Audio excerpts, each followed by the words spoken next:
This is Carlingwood Mall. It's the oldest mall in Ottawa, and it's currently going through some changes. A duo of property groups recently purchased the 30-acre property and are looking to potentially redevelop it. And it's not the only one. A number of malls across North America and even just Ottawa are currently being reimagined. I'm Reagan Spencer, and today on the 25th Hour, we'll be looking at where North America's malls have been, where they are now, and where they're going. Carlingwood Mall opened in 1956, making it Ottawa's oldest mall. A year before the mall opened, the Sears opened on the property. It was demolished in 2019. Now, Carlingwood Mall's owners are trying to make sure that it doesn't go the way of the dinosaurs, or in this case, the way of the Sears. Here at Carlingwood Mall, the visitors say that the old mall is still holding on. When they had more here, it was a nice shopping place just to quietly be able to go, because other places can be very busy, and this one tends to be pleasant in the amount of people that go through it. It's not overcrowded. My 91-year-old mother and I, we come and we walk, and we always see people that we know, and if we don't see people that we know, then we meet people. It's a friendly kind of place. In June of 2024, Anthem Property Group, which now owns Carlingwood Mall, estimated that the mall sees about 280,000 guests per month.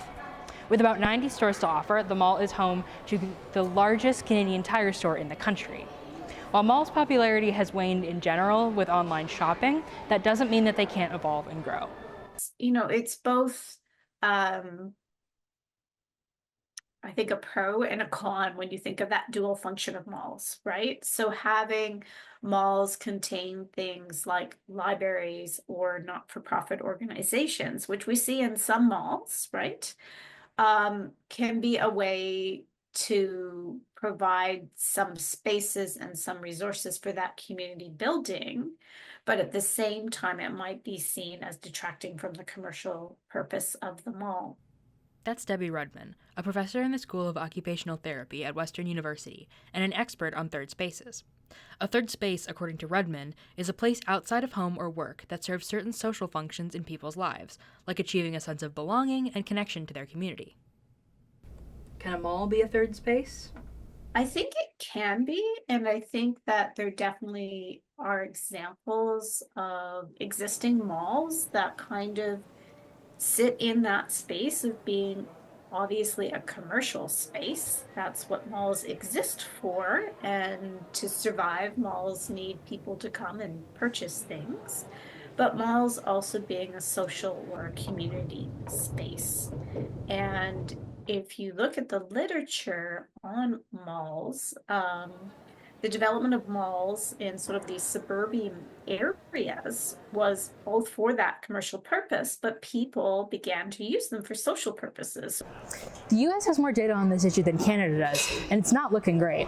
According to Capital One Shopping Research, 87% of America's malls could be closed by 2032.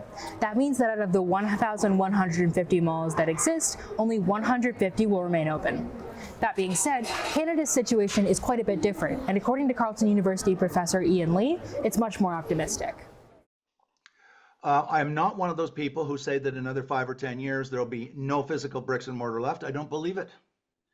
I believe the balance between e-commerce and bricks and mortar is changing. Right now, StatsCan data says it's about 12% of retail sales is electronic, digital, which means a staggering 88% of retail sales is still bricks and mortar in stores. Carlingwood's developers are planning a phased approach for whatever comes next to keep stability for the neighborhood and the shoppers. So the more diverse the experiences in that mall, the more it's going to pull in customers. So that's going to be the secret of success. So you're going to want everything in there, from restaurants to taverns to medical support services to not just clothing stores, anything that brings people in. Okay, and so I actually think Carlingwood is going to prosper. I really do. Everything changes, but I think Carlingwood could probably keep itself and create a special identity for itself rather than what's the standard malls. But it depends on who bought it, right?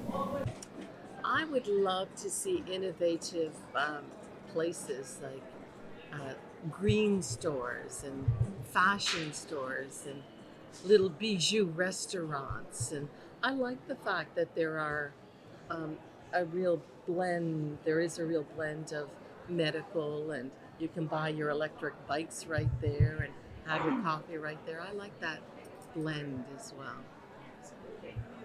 Yeah, well, I'd like to see some more fashion stores to come in and more generalized services and that type of thing would be nice. Yeah. While the future of Carlingwood Mall isn't certain, if it and other malls like it keep evolving with their communities, then it's safe to say that malls aren't dead after all. Regan Spencer, 25th Hour.